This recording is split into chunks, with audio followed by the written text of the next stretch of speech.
불꽃, 그 황백색 그렇게 그런 공간 속에서 제가 그 열을 느끼면서 뜨거운 열을 느끼면서 바라보고 있는 그런 꿈들을 자주 꿨었고, 그리고 제가 또 슈퍼맨처럼 하늘을 나는 꿈. 보통 시민들은 우리를 영웅으로 생각하잖아요. 근데 소방관도 일반 영웅이 전에 사람입니다. 나는 더 높이 날려고 그랬는데 날아지지 않고 안간힘을 쓰다가 잠이 깨곤 했었죠.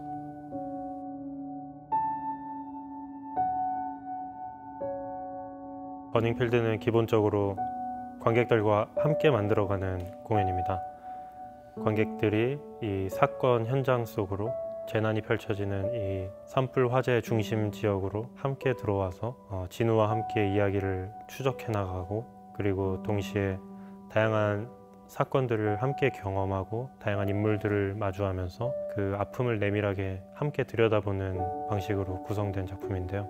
그 과정 속에서 단지 일방적으로 공연자들의 이야기를 전달받는 수용자가 아니라 그들과 함께 이야기를 만들어가는 적극적인 그 사건의 목격자로서 존재하게 되는. 저기요! 정진철 소방관님, 방금 정진철 소방관님 찾으신다고 하셨죠? 예, 맞아요. 네, 저 그 소방관님이 저를 구해주셨거든요. 아버지를 추적하는 사람인데, 아버지의 과정과. 근데 진우의 마음이 정말 이해되는 건, 근데 역할에서 진우도 그래요. 막 너무 답답해 하는데 절대 놓을 수 없는 나의 아버지. 소방관으로서 후배들을 만나거나 막 사실은 임무에 투입하면 안 되는 상황임에도 불구하고 막 그 현장 속에서 소방관 역할을 해내는 상황이나 뭐 심리 치료 상담을 받는 상황이나 나중에 아들을 만나는 상황에서도 이게 뭐 어떤 게 이렇게 분할돼서 더 힘들었다라고 구분할 수 없을 정도로 그냥 모든 순간이 다 절벽 끝에 있는 순간 같았거든요. 그래서 실제로 대본을 쓰면서도 아버지가 소방관이신데도 불구하고 못 물어봤어요. 간접적인 질문만 넌지시 던져보고 너무 깊은 이야기가 나올 것 같으면은 못 물어보겠는 거죠.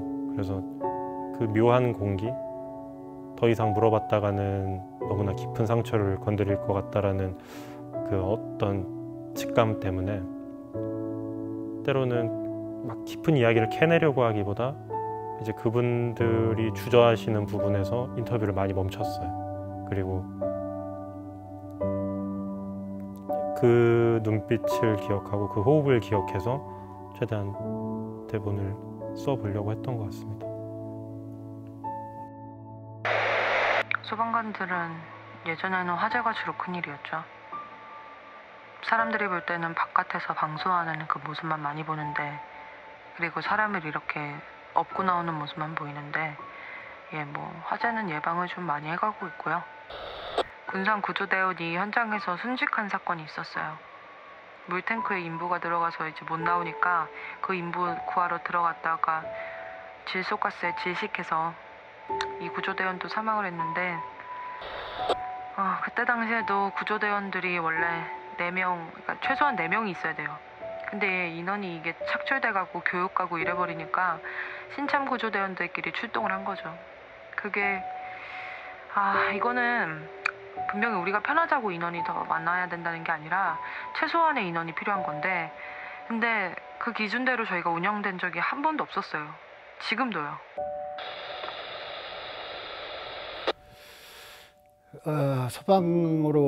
소방관 같이 배병 맞았던 동기인데, 영등포 공장 화재 때 건물 구조물이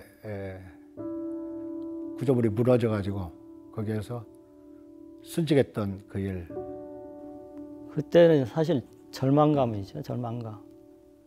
내가 갔어야 되는데도 불구하고 동료가 갔잖아요.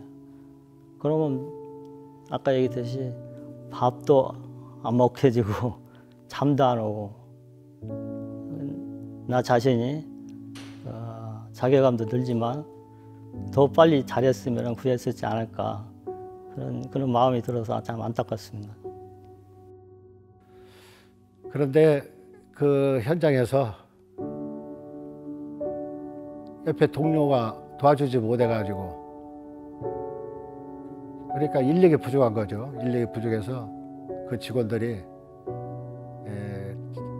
희생되고 그런 경우가 많이 있습니다.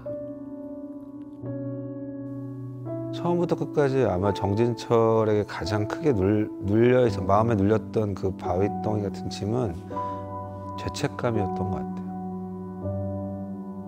내가 대신 내가 조금이라도 더 확인했다면, 내가 대신 출동했다면, 아니면 뭐 나라도 같이 출동했다면, 2명이 아니라 3명이서 출동했다면, 그러니까 그 죄책감이 굉장한 엄청난 말로 표현할 수 없는 스트레스인 것 같아요. 사실은 이제 제가 맡은 역할은 그 죄책감 때문에 정말 선택하지 말아야 될 길을 선택할 수밖에 없는 정도의 죄책감을 가진 역할이었지만, 실제 지금 이 소방관 직업을 갖고 계신 우리 그 분들은 그 죄책감에서 제가 감히 어떻게 얘기해서 위로할 수 없겠지만 좀 더 나아가서 더 좋은 방향으로 나아갔으면 좋겠다는 생각 들어요. 버닝필드 같은 경우에는 이 이머시브 시어터라는 것이 타인의 내면을 깊이 들여다보기 위해서는 관객들도 거리감을 느끼고 어떨 때는 자신 스스로 그들에게 조금 더 다가가서 이야기를 듣고 싶어지게끔 하고 싶었고요. 또 어떤 때는 몇 발 더 물러서서 그 사건의 전체를 바라볼 수 있도록 구성을 해보고 싶었던 마음도 있었고요. 그리고 관객들이 어느 정도는, 물론 제약은 있겠지만 어느 정도의 자율성을 가지고 그 사건을 직접 진우와 함께 추적해 나가기를 바랬던 것 같아요. 그래서 가만히 수동적으로 앉아서 어떤 전해지는 이야기를 그대로 일방적으로 받아들이는 수용자가 아니라 조심스럽게 진우와 함께 한 단계씩 그 이야기의 추적을 함께 한다 라는 생각으로 작품을 준비를 했던 것 같습니다.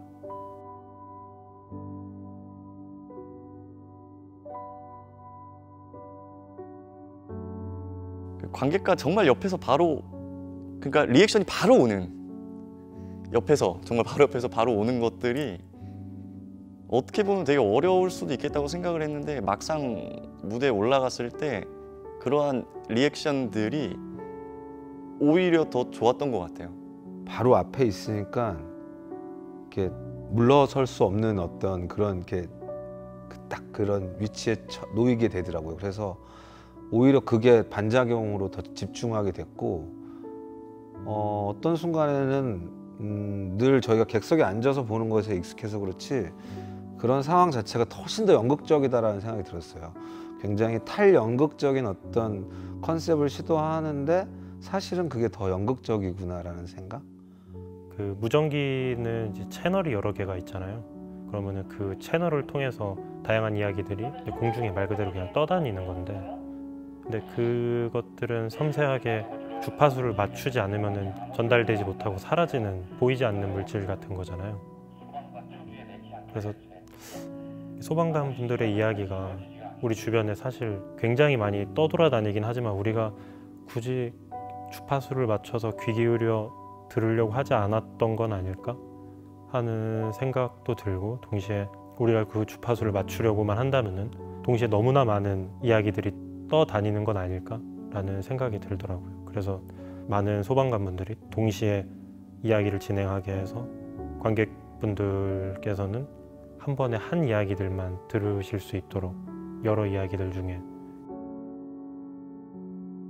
이 공연을 보실 때는 기존의 공연을 관람하시던 것과 조금 다르게 여러분들 귓속으로 매우 가깝게 저희가 접근을 하거든요. 무전기를 통해서 다양한 인물들의 심리적 고백을 조금 더 내밀한 방식으로 전해 듣게 되다 보니까 그런 면에서 관심을 더 두시면은 조금 더 흥미로운 공연이 되지 않을까 싶고요.